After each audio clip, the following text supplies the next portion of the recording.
are live. Welcome back to this week's edition of the Mecca of Banter.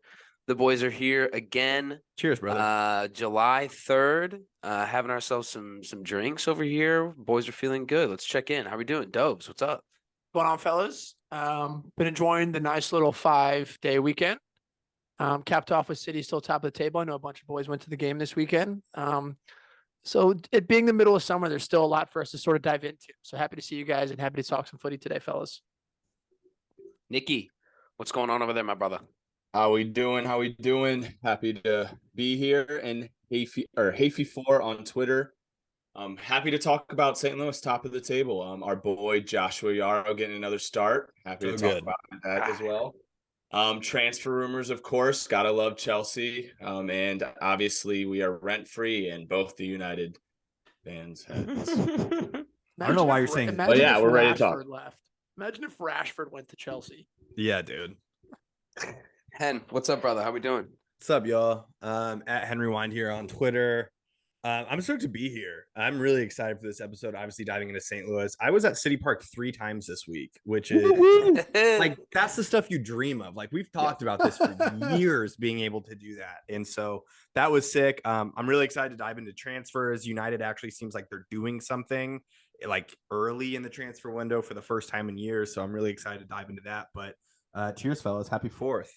Yeah, happy 4th. And I am this week's host. I don't even know if I presented myself, but Hoove here at Young Yid. Let's dive into it. The lads took on Colorado and the Kroenke Empire at home this week. We took them 2-0 off of some early goals from our boy Tim Parker and our other boy Jared Stroud. Our boy. My favorite midfielder who had 55% passing accuracy throughout the game.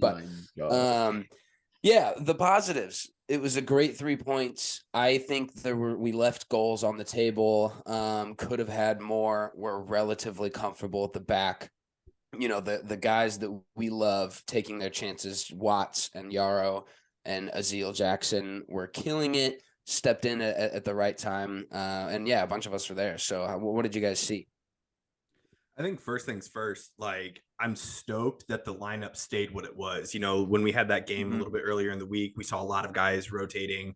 And I'm glad that it stuck with it, because I think coming off of that previous game, we were so excited to see Yarrow in the lineup. We thought Akil Watts played really well. But I wondered if like Bartlett would have gotten slid back in there, or if like Nowinski would have gotten slid back in there, and it's not what happened. Like, so I think that was exciting. Number one. Number two, playing like a 4-3-1-2 kind of, or a 4-1-2-1-2, like whatever you want to call it. It worked really well. Now we've played this formation before. We've kind of done this before but with different personnel. And so I think bringing in these guys and having them be a little bit more established, just worked really well. I mean, we don't need to say it too much, but we'll say it as much as we can. We're a huge Josh Yarrow fan account here on this podcast. And we've been like calling out that he's like our best ball playing center back at the club. And he showed that times a million. I mean, just to piggyback off what you're saying, I just want to provide some stats as well. I was just looking it up. He had the most passes out of the entire team and the highest pass accuracy with 88%, 42 passes out of 48. So dude, that's awesome. Talking about one of the center backs has to do it. Like, yeah. It's not going to be either of the other ones. No. And I think what's interesting is like we got the opportunity to see the other ones too. Obviously Parker started the game, got the goal, but then Bartlett came in after the fact. And like he kind of played like a 3 in the back, like right center back, and maybe even a right back for a couple of minutes. But like a lot of his passes were like long, not really to anyone, but the composure that Yarrow shows like game in and game out is just fantastic. I'm so stoked for the kid. He played so well. And Big Sam, like really getting after it. Now he's such a different also the man's 6'5". Like I guess like I knew he was tall looking at him, but I would have put my life savings on him being like 6'1", 6'2". 6'5" is a big frame to have like in the middle of the field. And he I used to think he was Sam, and now it's definitely Big Sam. Big Sam. Yeah, he earned that. He earned that, bro. But I mean, what a first half. Like, I mean, absolutely at the pinpoint of everything that we did offensively. I'm really stoked for them. We played really well. As we mentioned on last week's episode, Colorado is buns. Like, they're really bad. So I'm glad that we dominated the game the way that we did. Getting those 2 early goals that quick is massive for the rest of the game. Everyone just put in a good shift. Like, I mean, literally everyone put in a good shift, except for Stroud. Like, I don't know how many times we have to say it, but like when he got swung out to, what was it, like the right wing back, or he played like a left wing back, one of the two at some point. It just not it, man. I don't know what. He had back-to-back passes that went out of bounds on opposite sides of the very field. blatantly that were his fault, and he not only then was mad at the teammate for not being in the right spot. And it's just he was throwing a fit. Like, what, you were supposed to be there, and like, Mo, my brother in Christ, you passed that directly out of bounds. Directly out of bounds. You can't be blaming the other player. But I also will say I loved, and Stroud, we've been talking about that for a while with him, and you guys know my thoughts on him. But I've been saying Perez as well, or Miggy as well, and I liked that we didn't start him and he came off the bench, because when he came on, I was like, all right, I like this sub to hold our lead. I mean, I like him coming off the bench a little bit more than I do starting, and I was happy to see that. I mean, you guys kind of hit the nail on the head. A couple guys I want to, obviously you guys called out Yarrow. I think AZ Jackson, that first half that he had, like, he's one of those guys that, like, he definitely plays as a number 10, but there's times where he's a 6 and he's picking the ball up from our center backs. There's also times where you find him out wide and he's taking people one-on-one. I think the first half was sort of, it's a traditional City performance. We don't have a lot of possession. We score in a set piece. We score another good goal, and then we sort of hunker in. The first half was great. We did convert our chances. The second half, to be completely honest with you, is like, at least in my opinion, was insanely boring. Like, it was kind of like we didn't have too many chances. We didn't really create that much, but all that really matters is the 3 points. I think the key takeaways for me is, I said this last time after this lineup came out and they performed, like, the competition is there now. Like, we went from Nowinski playing every single game to like us having a shutout, 2 wins on the bounce, like Yarrow stepping in for Bartlett, as Nick said, has the most passes. Like, Hebert still holding down that left side. Like, AZ Jackson comes in, and now, like, who do you play in that spot when Lowen's back healthy? So I think there's a lot of good problems to have, but at the same time, this Colorado team was absolutely terrible. I think the good thing is hopefully we keep the same lineup, and, you know, at the weekend, what are they? I think they're ranked like second to last in the other conference. So we're almost back to where it looks like Lowen is getting ready to start training in mid-July, and then hopefully Klaus. So if we can pick up 3 more points, like, we're setting ourselves up for success. But I'm extremely proud of the boys, and more proud that Carnell stuck with the lineup. Yep, I agree. Like, he didn't. We're so used to seeing him like change his wingers, change the way he plays. And I'm proud that he just stuck with the lineup, and it clearly worked in the first half, and the boys trusted it. The last thing I have to say is, I know I'm a little bit different than most people. And yes, I can understand that Hemi Parker is so important to the way that we play. He is always in the right position, but like, being in person sometimes and watching a man dribble and like think that the white line is his teammate is the most frustrating thing in the entire world. Like, I love him. He's always in the right position. He's an all-star. He's such a cornerstone to our defense. That doesn't mean that it's not frustrating sometimes when he just boots the ball straight out of bounds. I was going to say, man plays kickball. Yeah, dude. The difference between Yarrow coming into has just been so insane to me. 100%. And I have a hard time thinking it into our Bartlett days, who, to be totally fair, was pretty respectable for what we asked of him in his pretty young career. So I don't have any real quarrels with Bartlett, but Dan Hornsey texted me a couple weeks ago, and just one line was, I'm getting sick of Bartlett, man. Like, it was refreshing to see Josh come in, and now we're watching him do it again next to Tim, and it's like, oh no, he is really like the best. There's balance there. There's good balance there. Yeah. Tim is so strong defensively, and I think a huge leader in the locker room. 100%. And I totally understand the frustration with the no nonsense stuff. But now when we have someone that he can swing it to, that will be able to find that accurate pass, that completely changes the line. I'm not sold on Carnell's adjustments in late games.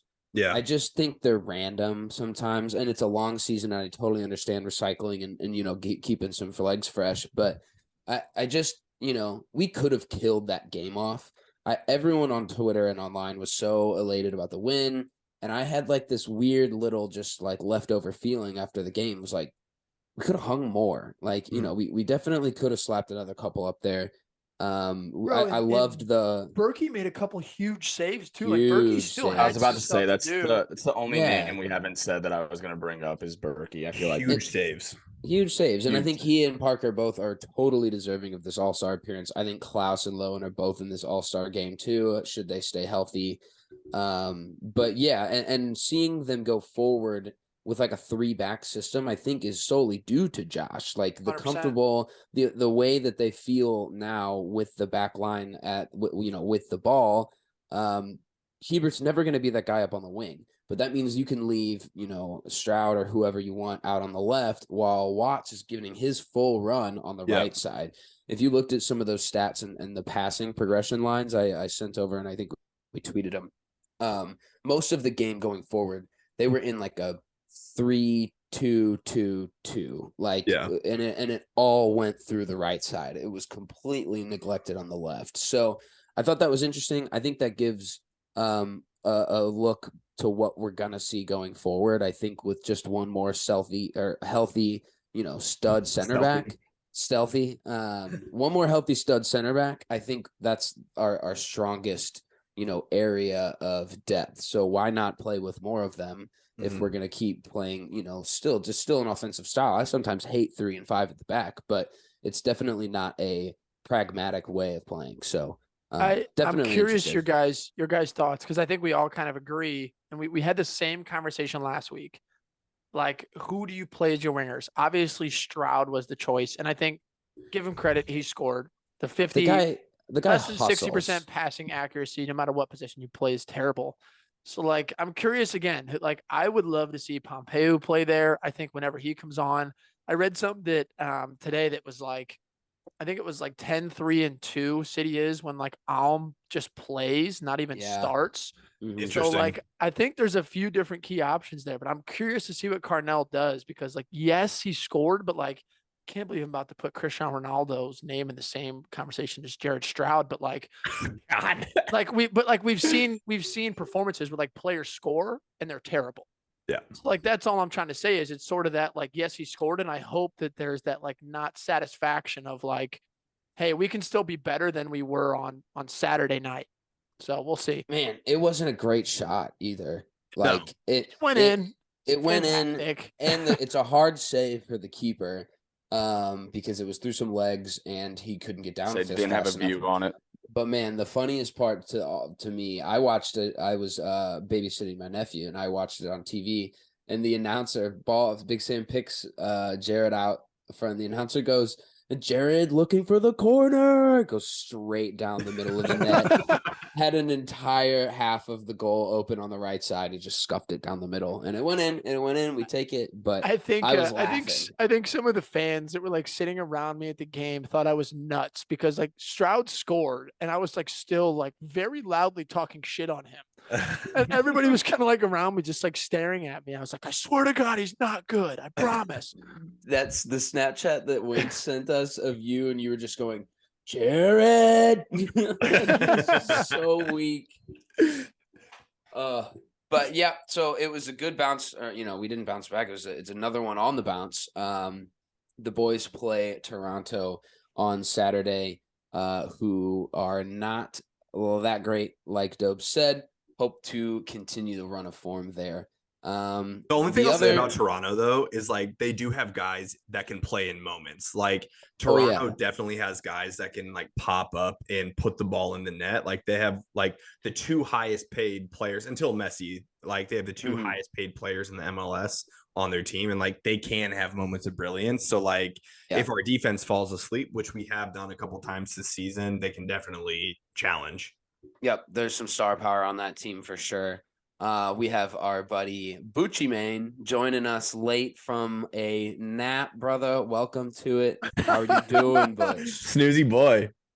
Hey, first of all, glad to be here. Second of all, thought we were going at 5:30, so I took a snooze. Been a long day, you I know. called that. I knew it. And then Henry came over and knocked on my door. God bless that guy. Happy to be here, though. Happy to be here. Sorry I missed the first part. Hey man, no Good. worries. We're happy to have you. Anytime with your face is just fantastic for us, I think. We So, really are on Butch's timeline. Like, I mean, there's not many other dictating forces of this podcast other than Butch's timeline. This is our molder of minds here, fellas. Let's yep. let's I will pause say, for a second. Let's You go, pause for a Butch. second. You all can confirm that 5:30 was confirmed earlier. So I took a snooze, set was an a- alarm for 5. It was a 2-hour snooze, brother. We talked about it at like 2:30. Bro, and you are I know, off I all sleep this at week. 2:30. What are you tired from, bro? All right, but Butchie, I do want to actually pick your brain. We were just talking about the city game. You got to go to another city game over the weekend, and I kind of wanted to get your reaction on how it went and the atmosphere and all that. Yeah, no, I thought the first half I liked, and I'm sure that they may have spoken about it, but the second half I did not like at all from Carnell. I didn't like going to a back 5. I didn't like this whole, oh, we got a 2-goal lead, let's sit in. Like we were standing in those seats, and me, Griff, Dobes, and Lucas and Jake, and we were literally like, it was like the 80th minute, and I looked at Dobes and I said, have we had a shot on goal in the second half? And he's like, no. Close. And then it was unbelievable, and it all stemmed from like Carnell wanting to preserve his lead and sit back, and I just didn't understand it because it's not like we were playing Nashville. Like we weren't playing a hot Playing team with bottom one of of the the best league. players in the league. Yeah, we're playing the worst team in the MLS, who did not do much at all offensively, and we decided to sit back. So I didn't understand that, but we take the 3 points, right? Yeah, we'll take it. Yep. And I completely agree. The shape and everything was good enough for the first 45 that we shouldn't have been worried defensively. So why are we, all of a sudden making these snap reactions to go deeper? Last thing before we talk about the Pirate of the Caribbean, what's the deal with what's up with Blom? What do you Like, mean? He came off in like the 60th minute. I'm just like, I don't know if anybody heard. Is he like? I saw one tweet that said that there was like potentially some issues like with the heat and humidity that was Sounds bothering great him. to me. It didn't say anything Yeah. like injury related. It just said- Amazing. yeah. Oh, I They needed to hear. didn't mention it in the press conference yesterday either. So I'm assuming Perfect. that Sounds we great. take that as good. Yeah. He's a good news. baller. I know Dude, Doge's yeah. been Such a saying it baller. for a while, but It's different. man's a baller. But it is weird. Like we don't talk about him every week because it's not like he's scoring the goals. But I mean, he's literally everywhere that he has to be. Dirty work, man. It's like I was Might trying be a to little of Tyler Adams.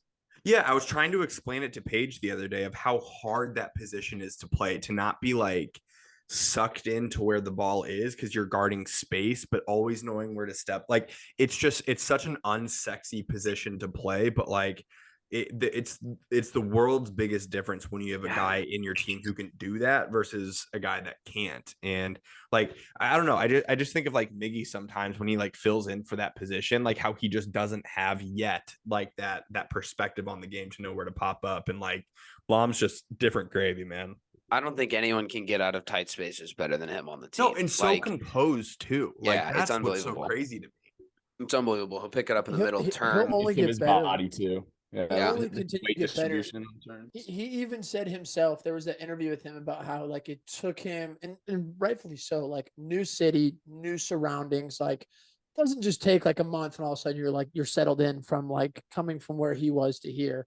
So like I think we're finally starting to see him hit his stride. And then I think like Lewin coming back only helps him even more. I think so too. Like only allows him to play with a little bit more freedom. And it allows us to be a little bit more forward too. But He's yeah, 23 years old. that's what I'm Like, saying. He's And- young.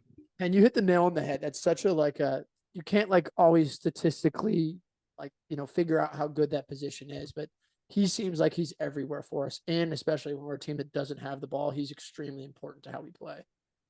Yep. Definitely. We love him. My him favorite, on the pod. one of my favorites. Yeah, seriously. I love the guy. So the other action that we had this week was the United States men's team who took a 6-0 win against Trinidad and Tobago. Was this more of the same? Are we impressed? Do we think we can win it? Give me I'm checking the pulse here, boys. What are the thoughts? I think we can win it. Am I We should. impressed? I don't know. Because I think what also happened in this week is like we also had like the 6-0 win over St. Kitts. Like that also happened. Yeah, I forgot about that. And Yeah, I think the Mecca of Banter group chat could make an 11 that would beat them. So I think so too. I think Yeah. that we could really put together. But like the reason why I think we can definitely win. I mean, people that would normally be like our main competition, so teams like Mexico or like Canada or whoever, like they're dropping points right, left, and center. Like, and I don't know, like I don't think they're all playing their top dogs. Like Alfonso Davies isn't with Canada. It's a combination sort of for them. Yeah, and there's like a few. we're doing it. Like we're putting the ball in the net. I mean, anytime you score 6 goals in a game, like it's not a fluke. Like you got it. You got to put the ball in the net. But we should pretty easily win this. But it was a little bit more of the same in terms of like getting the goals in the net. Like against St. Kitts, I mean, they were really bad. They were not good. They couldn't pass the ball. I know it is tongue in cheek saying that we could put together an 11 that could beat them, but quite genuinely, I think we really could. Like they were really not good. Bad. Trinidad and Tobago, though, like I mean, there's always going to be a little bit more to that game because of what happened a couple of years ago before the 2018 World Cup and us not qualifying because of that game with them. So anytime that we can put a stamp on it, it's just to look at the goal differential after 3 games is plus 12 for us. Like that's great. It's good to see. I do want to give props to Jesus Ferreira. We're pretty hard on him in this in this podcast. I saw a great tweet that said like, you know, after these, you know, couple of games, where is Jesus Ferreira in your depth chart in terms of the US men's national team? I still think he's about 4th on the depth chart, but to be fair, like for as young as he is, he's what, 22, 23 years old. Like that's kind of, I hope he continues to grow. I hope he continues to push guys at the very top. And, you know, I know that's, it's got to make a move. Yeah, to see what he can do. But it is interesting. He is such a different player than like a Pepe. He plays completely different. But some of his goals, man, this weekend, like, yes, they weren't against the best competition, but they were good takes. Like his first goal last night was a great goal. His touch in like shot happened within half a second. I mean, it was really good. So I mean, props to him. I don't know if he could do it on a rainy night in Stoke, but like against these teams, he's putting the ball in the net. He's taking that responsibility to be the main man, and good on him. No, I'm with you. Back to back, you can never really complain necessarily about back-to-back 6-0 victories. And the reason I say that is because like, let's not pretend like this has just been the standard over the last like 8 years. Like we have seen some shockingly bad U.S. men's national team performance from a second team. So happy to see that the boys were like won 6-0. I do think like where I think this tournament matters is like there are those guys like your Jesus Ferreira. There's those guys like your Mihaloviches. There's those guys that like think that they belong with that upper echelon of players. And so I think that's what we're seeing. And I think there has to be some sort of credit to go to BJ Callahan just for the fact of like the performances we are putting in. It's like he can only necessarily play who's in front of him. Like, you know what I mean? Like, yes, he did call in the team. Yes, it took them one game to get going. Like, I think again, like we've seen Mexico, we've seen Canada with a down team. Like, this is just another chance for us to show the rest of CONCACAF that like every single thing runs through us from here on out, no matter if it's the second team, no matter if it's the first team. And I think that's sort of what they're going out to show. We did see Mexico happily lose to Qatar. Like I think at this point, like we're the clear and obvious favorites. Yeah. And anything but us winning the Gold Cup is sort of a failure, especially with sort of performance we've put in comparatively. Yep. I'm with it 100%. I think we're kind of at the point that I've wanted us to be for my entire life and where we should be, which is our B team should be winning these CONCACAF tournaments. 100%. Like our A team is going to start competing with teams like the Netherlands eventually, and I think it's sooner rather than later. But I still want our B team, who are mostly comprised of MLS guys, which is also a league on the rise. They should still be doing this to, you know, the rest of our conference. Right. So I'm with it. I hope we do win. I expect us to win, you know, like I don't have, you know, there's no sympathy for me if we lose to a Canada or you know, Costa Rica or something. Like we should still be beating these guys. So it's a little more of the same for me. And Jesus Ferrer, dude, I mean, we bag him, and I think he's deserving of some criticism. But what else can you ask the guy to do? Like 6 goals in 2 games. That he's on the field and he's scoring. It doesn't matter who the opponent is. He can't help who he's facing. Yeah. And I want him to score, and I want him to grow, and I want him to get better. I'm not rooting against the guy, but I think when the conversation comes around to the, starting 3, I'm in agreement that he's probably the 4th of, whoever's in the roster. But yeah, well, it's like there's not much else. I just look at Jesus Ferreira and I'm like, he could be an all-star on JV. Like he could be the best striker on JV, but it doesn't mean you're ready for the varsity game. Like it just is what it is. It's like how I see him. It all comes down to, in my opinion, like, and this is like obviously a brand new MLS fan, watched a ton of games this year, but like when you see the strike or like the back 4 that like a Ricardo Pepi is going to go up against in the Eredivisie. Like, and you see a back 4 that Balogun's now going to be going up wherever he does end up. Hopefully he does end up staying at Arsenal. But like the level that those center backs are, it's like, it's not Aaron Long. No. You know what I mean? It's not Tim Parker. It's a guy that can play out of the back as well as be defensively sound. It's like, yeah, like 100%, you guys are right. Like, it's a great problem to have for Jesus Ferreira to continue bagging goals. I just think that if he wants to be able to put his name in the genuine conversation with Ricardo Pepi and Balogun, I don't think that's going to happen at FC Dallas. No. I don't think that's going to happen in the MLS. As much as I would like it to, and I would love for him to bag goals, we have Balogun up there with the same like goal totals as a Kylian Mbappe. Like, what are we talking about here? Yeah. That's where it's like, it's no knock on Ferreira. It's just, I think he needs to make that jump and do that in order to prove that he's worthy to be the number 9 for what we now are the 11th best country in the world. Right. So he can still take that step forward. And if he does, it's a better problem for us. Mm-hmm. We also talk about how sick Ballo looked in that New York Yankees jersey when he was Yeah, dude. He's all in it. Bro, got me so hyped though. For a month, and he's got a full kit Yankees uniform on. Bro, Taking I shots. loved it. So funny. So I think the general consensus is we expect to win this. It is more of the same. Obviously, these next couple of matches get tougher with the teams that get out of their groups. So looking to win that. But the only other thing we have today, lads, and it might be a pretty juicy section. We've had some solid transfer rumors happen within the last week. Hell yeah. I had to think about the last recording and who was even signed before we recorded that one. I don't even remember. It feels like it's been a month ago.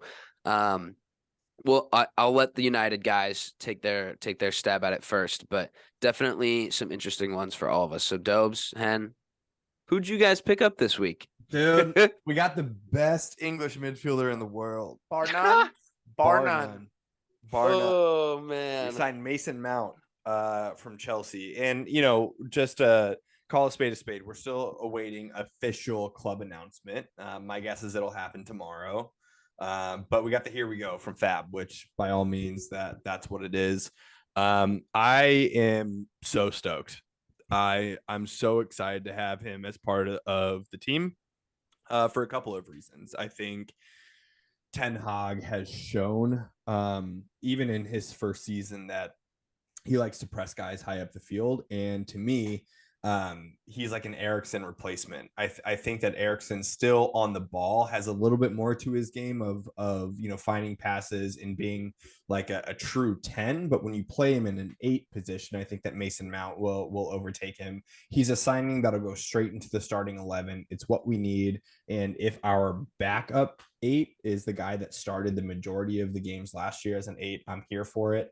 Mason Mount's also a dead ball specialist. He took all the corners, took all the free kicks for Chelsea. He's another guy that can be added into the mix. And to be honest with you, I think he has a moment of magic in him. Like, I mean, Dobes and I watched Marcus Rashford struggle so much, not this past season, but this season before that. Like, we watched him struggle. It looks like a shell of himself. And I think that Mount went through the same thing last year, but you can't really blame the guy when Chelsea's was just such a shit show. There wasn't really any guy that was going to be standing out. So I think you put Mount under Ten Hag and it's going to be a whole new dynamic for his career. And to be honest with you, what I'm probably most looking forward to as a United fan is like the press conference or like the interview that I know that he's going to do with United, where he basically says that it's always been his dream to play for Manchester United, the biggest, best club in the world. And it just like takes a literal shit on all of Chelsea's organization. The guy that was one of their own, the guy that was going to be the club legend, the guy who I even said 3 years ago was the future captain of Chelsea, like the guy that was Chelsea through and through, is choosing the best club in the world. And I couldn't be more ecstatic. I think that it's a great signing.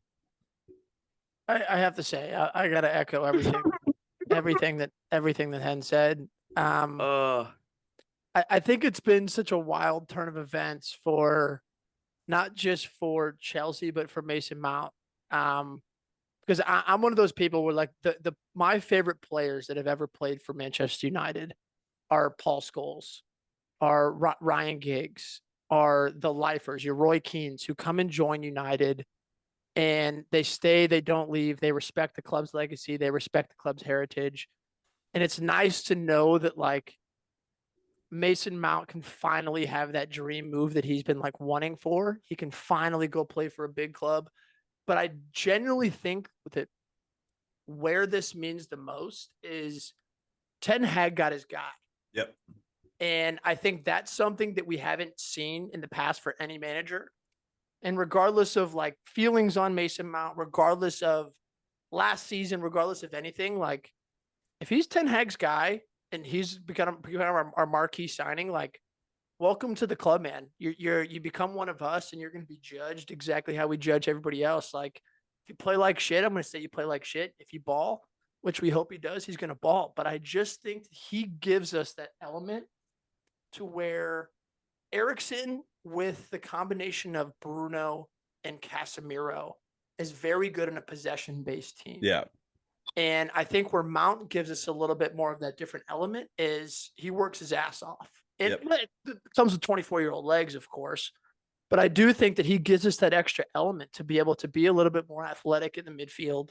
I think he gives us the chance to. He also like creates an absolute ton of chances. And I know there's no Arsenal folks out here on the podcast, but like if you're going to tell me that Mason Mount has about the same amount of caps as Declan Rice has, more goals and assists, about the same age, they're both going to play as a number 8. One $60 million cheaper. I think I'll sign myself up for a little bit of Mason Mount this year, and it is going to be one of the greatest things in my life to see him rise back to stardom. Can't wait. Because when he does it in the United kit, oh my God, am I going to rub this in so hard. Dude, it's going to be awesome. In the entire world. I'm excited about it. I'm really excited about it. The only other rumor I wanted to talk about that I think means more than Mason Mount is just Onana.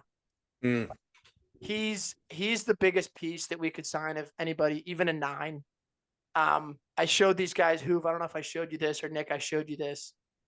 There was a 109-minute video that was released of David De Gea's mistakes. I saw this, dude. 109 minutes. It was on Twitter of his mistakes. So the rumors just got released today that we put in a $40 million bid for Onana. I don't think he's going to sign for that, but it seems like that he's going to be the next signing, and I think he changes the entire dynamic of the way we play. So kind of like Head said, start like we actually seem to be making moves, even regardless of the takeover.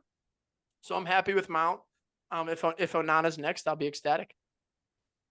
Man, Nick, I've been panning back and forth to watch Nick here, and we're gonna have to go back and get some audio clips of Dobes on Mason Mount through through the earlier part of the season, because these eyes call it how they see it. That tune has switched. So yeah, Onana, great, expensive keeper. No, they did really put a full feature-length film of David De Gea's mistakes on Twitter. 109 minutes, and it was one of those where like I would fast forward just to different points to see if it was real. And every time I was like, let me go 7 more minutes. It was a real fucking mistake, dude. It's like nuts. It was like just bounced off and went in the net. Something. Yeah, and now we're watching 20-minute clips of just Onana's distribution. I'm just pinging. Not even like his whole career, just last year, just chilling, right foot, left foot, spraying it around. Spurs fans did the same thing. There's a 60-minute clip on Twitter of every single touch that Vaccaro had out of from his distribution from goalkeepers. So I think it was Tom Garrett that like retweeted it and was like, the amount of hatred you have to have for like one individual to make a 2-hour long video. To be fair, the way that United handled De Gea after he's done what he's done for the club, and now all of a sudden he's just free agent. Yeah, Like July kills 1, me. he just became free. Kills me. What we should have done is we should have let him play his last game for the club, do a send off, say, you know what, fuck it, we're not moving up. Like, you know what, you're not the number one, but instead, it looks like he's going to end up in Saudi Arabia with the rest of half the Premier League, but we'll see. Which, like, I mean, good for him. Go get a bag, like.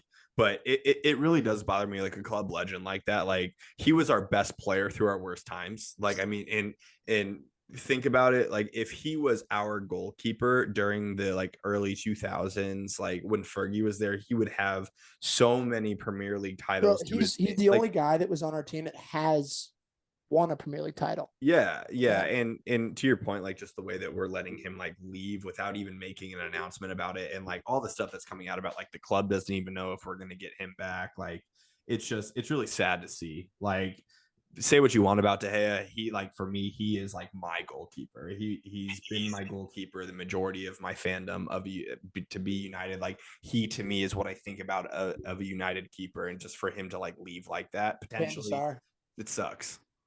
I'm taking Van der Sar. Well, I mean, yeah, I mean if you're like putting it up there, but I mean like De Gea, like what, 2011, like it's been 12 years or whatever it's been. Like it's been forever that he's been our keeper. It's been a terrible decade, my friend.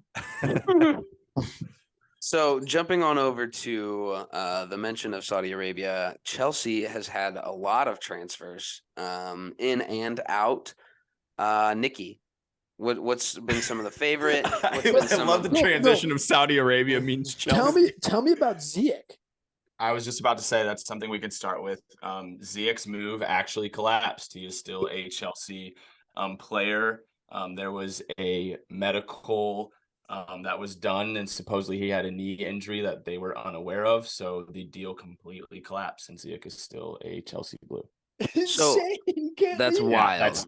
That's two back-to-back contracts with Ziyech that have fallen and collapsed. So that's not great. So how do you go? But I do have a question or two. Keep going. No, I was just gonna go through. I wanted to give, since we're talking about Chelsea transfers and people who are leaving, I just wanted to give a couple of the guys shout outs. Cesar Azpilicueta has left to Atletico Madrid. Obviously the last couple of years he showed his age, but he is definitely a Chelsea legend and brought us many titles. So shouts to him. Another one I wanted to mention was Ruben Loftus-Cheek. I've always liked Ruben Loftus-Cheek. He just signed a deal to AC Milan. So I wish him the best. I thought he had a shit injury with us, but I think he's a quality player and a very versatile center midfielder and can play a lot of positions. Edouard Mendy, I thought he's gone as well. I thought he had an incredible Champions League performance for us and won us a title. So I thank him for a great night that I had. Slonina is the backup now? Yeah. Yeah, I guess so. If That'd we're be not so sick. As far as CP going, there's a bunch of rumors of CP signing to AC Milan here in the next couple of days. That's another one that I think would hurt me pretty well. I liked CP from the beginning. He was a big reason why I chose Chelsea as a club to support. So he's another one that I would hate to see. Hen was mentioning it before about the midfielder. We have rumors with Caicedo. Obviously, they mentioned the rumors of Mason Mount leaving. That obviously hurts me as well. He was another big reason why I chose Chelsea as the club to support. I've said it from day one that Mason Mount is a quality midfielder and a quality player. I've said he's world class, and I've used that term many times when describing him. Chelsea's the problem. But now, if these rumors and Fabrizio all are true of him leaving to United, I hope that he plays how Henry and Dobes have been calling his performances the last 3 years as a Chelsea supporter. So I hope he continues in their eyes to play the same as he has been and does awful things for them.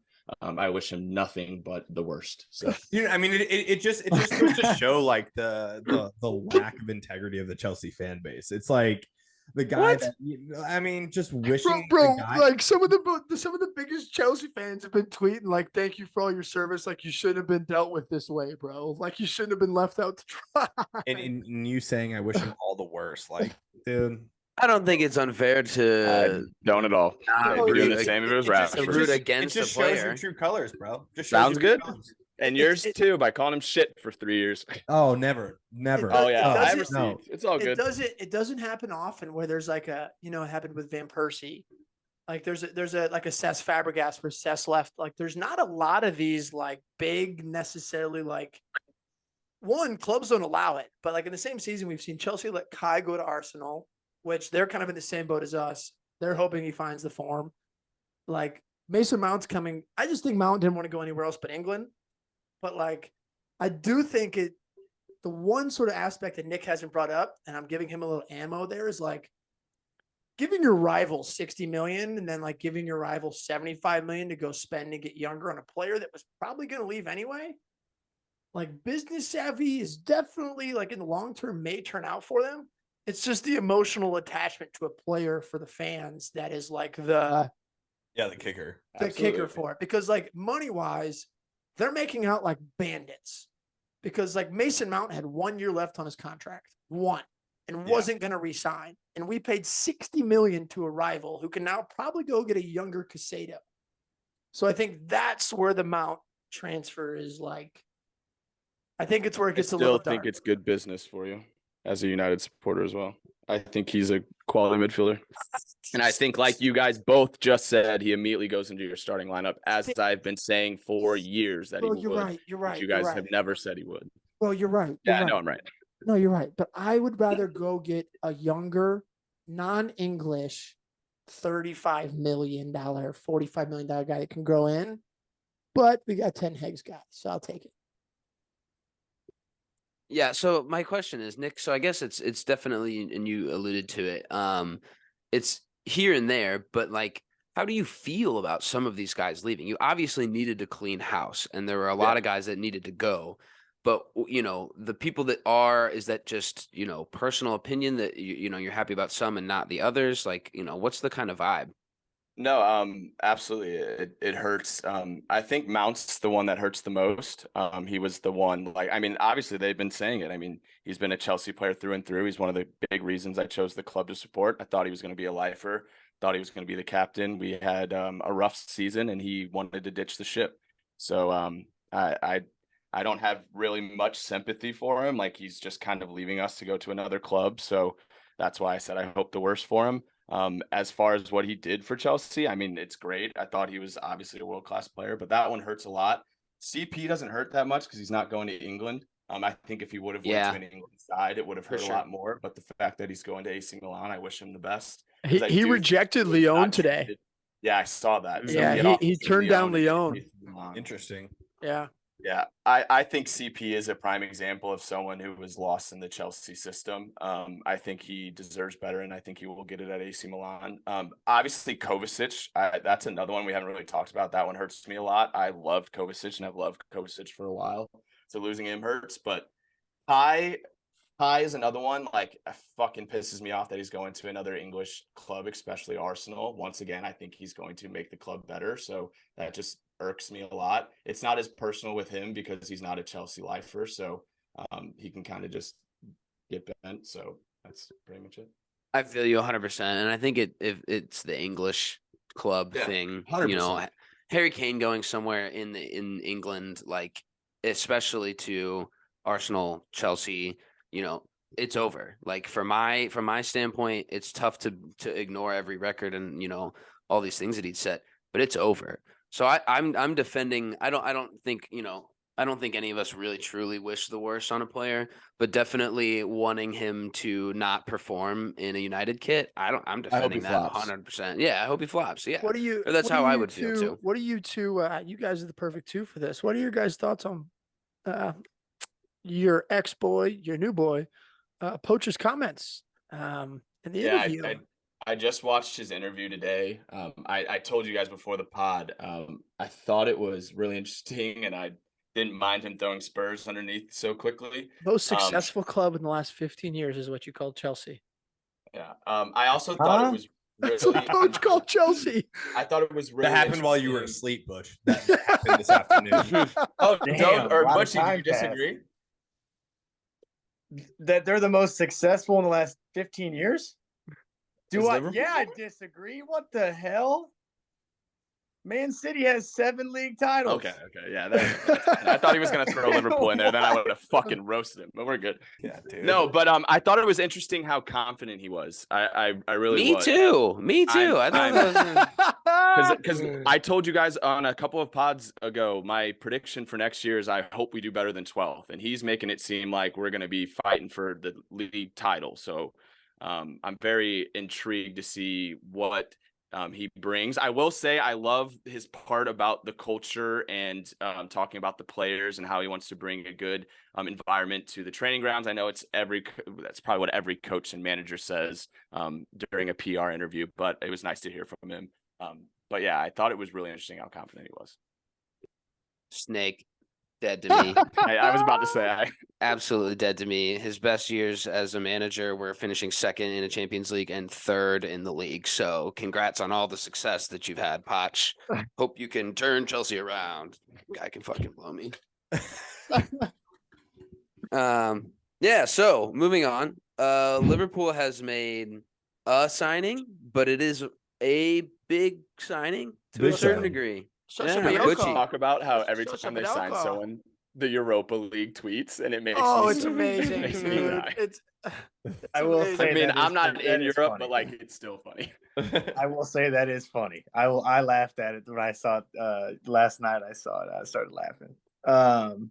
Yeah, so we made the first thing that I should talk about is Klopp has gotten a lot of the dead weight out of the club. Like Oxlade-Chamberlain, Naby Keita, Milner, guys that just didn't play a lot are now gone, which was a smart move. And that's part of what hurt us the last year and a half was when guys got injured and when we needed reinforcements. Those were our reinforcements, and they just didn't cut it well. They didn't cut it well enough for us. So obviously the big signing for 76 million, we triggered his release clause the day before it expired, but Dominic Slozbazlawi, No, bro. Shabazz Slazer's Slabazlai.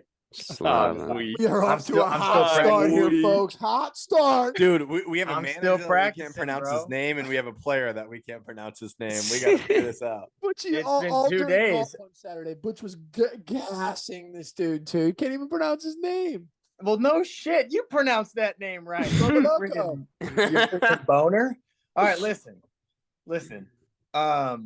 I do think he's a very interesting player to bring in because I was telling Dobes this when we were playing golf, but he, in my opinion, I'd probably put him in top 5 or 6 free kick specialists in the world. If you watch his free kicks, they are absurdly good. Like he's not far off James Ward-Prowse. So that's a very, very big dynamic to bring into our team, which something that we don't really have. Who's taken every free kick Trent? we've had? Trent, don't You you know, have the and- best ball playing right back ever to live with Trent Trent's not Alexander the best- Arnold? No. Free I think kick Trent's. specialist. I think Trent's a good free kick specialist. He's not as good as Slabazlai. I don't know, man. Okay. He's not as that's tough. good as I mean, Slabazlai is. Hey, Shabazz is amazing. at you that. saying this now Trent's and nasty. something earlier? Whatever. Butch, I might break your brain here. Bunch of switch ups. What do you think about Thiago taking Liverpool out of his Twitter? Yeah, so I was actually going to talk about that. If we move away from Slobozlai, but Thiago is rumored to leave. They're saying that Fenerbahce is in on him, that the Turkish clubs want him. I'd be sad. I'd be pissed. Look at your face. That's his boy. That's my boy. He's been my boy since he was a kid at Barcelona. I would be really sad. That would be a hard day for me because I wouldn't understand the logic behind it unless Klopp has like 2 for sure signings that he's bringing in the midfield. It makes no sense to let him leave because I spoke about it all year on this podcast. Our biggest weakness for 9 months was our midfield depth. We had no depth. The guys didn't cut it. Henderson's passed it. Guys just aren't good enough anymore to play every 3 days, and we didn't have any rotation. So if we let Thiago leave, I'd be really upset. I will say it looks like we're rumored with Kefren Thuram, Marcus Thuram's brother from Nice. Good player, box-to-box midfielder. He's valued at like 35 million, 40 million. He got his first French cap. He's 22, really young. So that'd be a good signing, see what he can do. And then the big one that is now rumored is Romeo Lavia from Southampton, the young Belgian. That'd be class. That would be a good signing. Yeah. Yeah, he's really good. Obviously, he's a kid still, but he is a baller. But the only thing I don't like about it is they're saying here that they're about to prep a 63 million bid for him. He's a kid. I don't know if I would pay 63 million for him. You know, I would maybe try, like, you know, Dobes was talking about, like, he didn't want to pay 60 million for Mount. Chelsea's going to take that money and probably get Caicedo for maybe a bit cheaper than that. So it's like, do you really want to pay 63 million for this kid when you can use it on somebody a bit more experienced? I don't know, but I do think not even in the Prem, dude. Like, yeah, that's a big thing. Championship club. Yeah, absolutely, 100%. But I think Romeo Lavia and Kefren Thuram would be two good signings because they do give us a chance to actually rotate our midfield now. If you guys make those two signings with McAllister and with Szoboszlai, that would be fucking outrageous. I'm gonna give Butch an idea, and I'm curious his thoughts. You guys need to buy a right back because Trent Alexander-Arnold can do everything that Declan Rice can do, but he can ping the ball like Andre Pirlo. Mm-hmm. Like, I think, like Andre Onana. I think that Pirlo, I think that Trent, like, needs to be utilized in the midfield. Like, I think if you guys were to go out and buy a high quality right back and play Trent as like an 8 or as like a 10, like, I think that you have that midfielder in your team already. You just don't have a replacement for a right back. So I'm curious your thoughts, because I've seen that all over Twitter, but it just depends if Klopp will do it. Because, like, we all can't doubt Trent's quality going forward as well as a midfielder. Mm-hmm. So, like, I'm curious your thoughts. There's the slander of Rice that Dopes has now. It's not even slander. I respect Rice, but it's also more of a compliment to Trent. Like, I respect Trent as a center midfielder more than I respect him as a right back. But I think we also have to be realistic. I think Dobes is right. Declan Rice does not have the passing range of Trent. There's no close. Not even close. So they're just two different players. They're two different players. I would agree. I actually think a right back and a center back would be. I think another center back. I think we should let Joe Gomez get the hell out of our club. Oh, sorry. Who? Get rid of Virgil?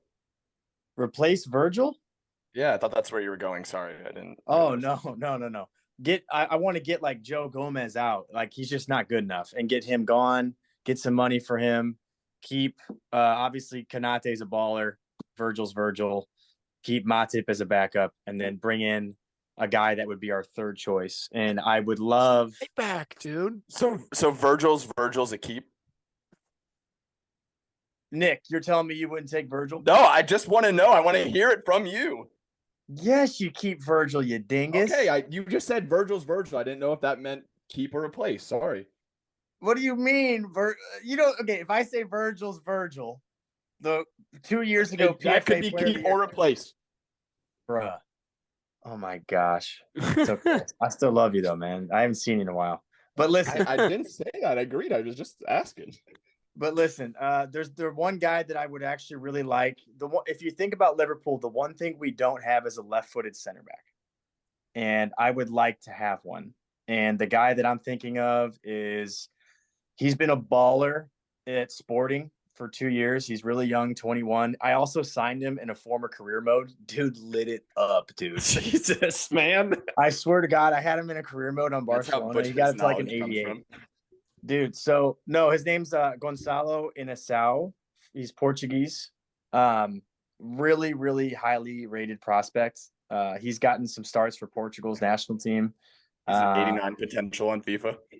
Yes, he is. No, I really like him, and I think he'd be perfect because we don't have a left-footed center back, ball playing center back, which is what he excels at. He's an extremely good passer of the ball. So Yeah, I Virgil's would Virgil. like, You're right. bruh, I wish I could reach through this screen and just smack you right now. Dude.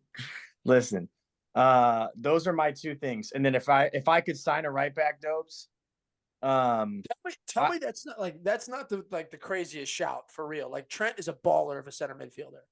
no, he is. He does. Look at the 2 games he played for England at center mid. He was What I'm phenomenal. saying, man. Against But- Malta, brother. But Didn't have to play defense.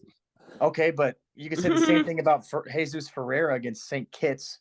You know, like Did You we know? not? Yeah, I mean, we said it. You're right. I know. We did say it. I know, we but just compared Trent to Jesus Ferreira. I was about to say, I love that comparison. That's more accurate than no, I right. was saying Shit. like, of course he balled out. Like, yeah, they played Malta, but he looked really good. He outshined the other midfielders he was playing with.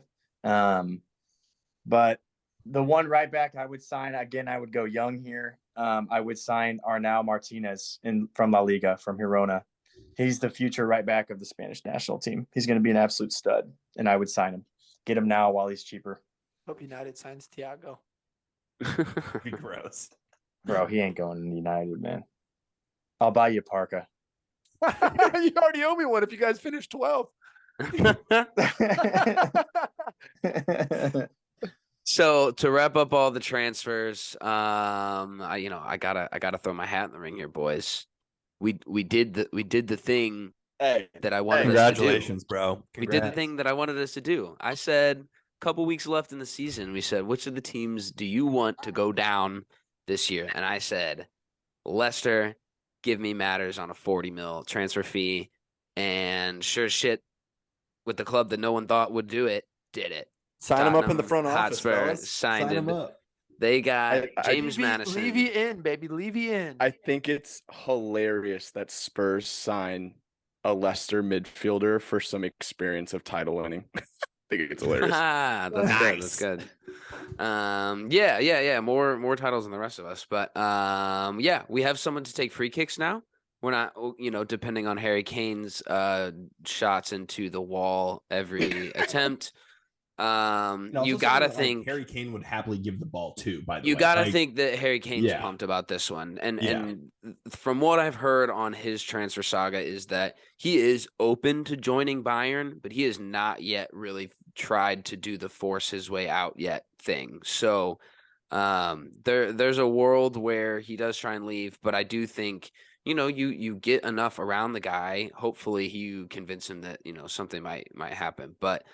This is the best signing that we've had since Gareth Bale came back, or at least the most exciting, in my opinion. Yeah, We that's fair. finally replaced Christian Eriksen after however many years we went without him. That's crazy. There was never a creative midfielder. We never had a creative midfielder. Tried with Belly. We were playing with the double pivots and, Højbjerg and Bissouma or Bentancur too. Like, not all the same type of progressive, passing creative midfielders that, feed guys like Harry Kane and Son. Like those years with Eriksen and Dele and Sonny and Harry Kane, those were electric. That was the most Who fun was your Spurs coach? teams I've ever watched.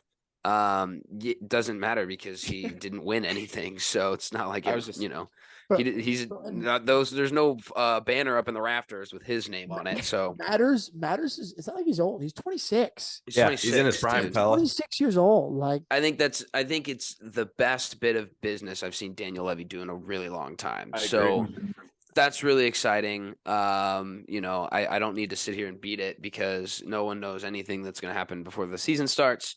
But I did have a run-in with some natural Scottish Celtic fans at City Park on Wednesday who were very immediately, complimentary of Ange Postecoglou and, his style and system. And he said, the guy goes, yeah, we had absolutely no idea who he was when he came in. He's like, now he's leaving my favorite manager. So loved hearing that. I think Matters adds a lot to the squad. They've agreed, I think, on terms with Manor Solomon, who had 25 appearances, 26 appearances for Fulham, 6 goals. I think it's a great Lucas Moura replacement on a free. there's not a whole lot of risk involved there. He's not really going to replace the mainstays, but I think, anytime you can drive some competition in positions that have always been so locked down on a squad, then, that's all positive. So Matters is a big one. I'm gassed about it. I hope everyone else is Pedro pissed Porro about it. official too. Pedro Porro's official. Who else should we get? Kulishevsky's official, too. Kulishevsky's official.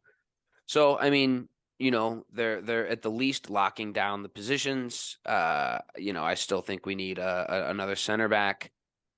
Where else on the field do you start to transform? We could get 2 more center backs, truthfully, I think, to really change the club. But whoever's going to line up next to Christian Romero just has to be better than Eric Dyer, and I'm genuinely more excited about this season than I'd been in a while. So that is the Spurs. That is the transfer roundup. We've had a good one. Butchie, we're going to leave it off here with a quick fact or cap. All right. So guys, this stems from the golf course the other day. And, I don't know if this was said because Dobes was a little buzzed off the White Claw that he shotgunned or what was going on. But he said Liverpool will finish 12th place. And I said, you are out of your mind for saying that. That is a heinous statement. Okay. So let me ask you guys, do you genuinely believe that Liverpool or any of our clubs will finish 12th place this year, fact or cap? Fact, because it can happen. The correct statement was 10th or below. You said 12th. You picked a number and that you would said be 12. that would be below 10. Or I guess above 10. I'm gonna go fact. And I'm not gonna get anybody riled up on this podcast right now because frankly I have to go.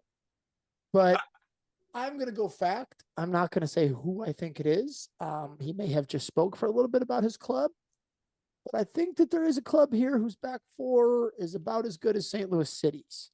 So I'm going to go fact. That's all I'm going to say. Uh-oh. He said, I don't think it's me. I don't think you're talking about me. Because I do not agree with that statement. I would take Eric Dyer, Pedro Porro, dude. Give me Japhet Tanganga at St. Louis City. We're cooking. I'm going for the cap. Could I see a 9th or something? Not necessarily out of my own club, but out of any of our clubs. 100%. 10th maybe.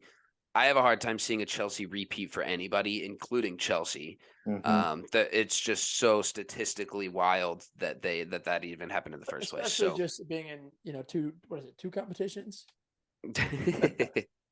So I'm going cap. We're gonna be just fine. Don't you worry about me. I'll go cap as well. I think that we'll all Y'all are no fun. Y'all are zero fun. This is the thing is though is I agree with podcast. Hooper. This Like is a I zero fun could see a podcast. 9th. I could very easily seeing a 9th finish I would have from. bet my life that Chelsea would have finished above 10th. I know. True. I'm Yeah. on your side, Dobes. I'm fact. Anything can happen. Just from personal experience there. Yep, absolutely. I would have been in the dumps, bro. If I had to go remember through when that. I was saying we were better than Fulham? I would make every excuse to not show up to this Fucking podcast shit. every week. I'd be pissed. Yeah. So I think it's fact. I think there's definitely a chance that one of our teams could finish below 10th. It's not Fair. Spurs though. Butchie? oh, I think it's a cat. I just don't think. I think that, it's either Spurs or Liverpool. I think, especially with the transfer windows that a lot of teams are having, our teams in particular, I think will say- that they're. After a couple like shotgun Diet Cokes yourself, my friend, I almost had you convinced. I had the Diet biggest Coke. sugar rush you could ever imagine, man. No, I just think that a lot of our clubs are bringing in quality players, so I don't see it happening. I think it's a cap. Did you just call Mason Mount a quality player too? Damn. What? Everyone's switching. Dude, I was talking about United Onana. players are rent free in your head, Nikki. I'll tell you what. You United love players. I don't know what you're talking you about. Why don't you love quit him. talking about our fucking player for once? Yeah. Hey, his Instagram photo is him in a Chelsea jersey with Chelsea tagged in it. He's still a Chelsea player You right know now, what? boys. When this podcast comes out, it's gonna be different because we're gonna announce him. Good riddance. He's shit apparently in your guys' eyes. No. Only until he's Been good saying again. it for the past 3 years. Only until he's good again. Here on the Mecca of Banter, we do keep receipts, lads. We will Absolutely, and we will trust be me, you're doubling coming. back. We will be doubling back on all of these comments probably halfway through the year. Well, thanks again for Got a tuning file. in. We've got a file of them. And they're not gonna stop. All we do is have hot takes. Thanks for tuning in again. This week's edition, Mecca of Banter. This is Hoove checking out, boys. This was a good one. Appreciate y'all. Cheers, fellas. fellas. Cheers, boys. Mason Mount Player of the Year.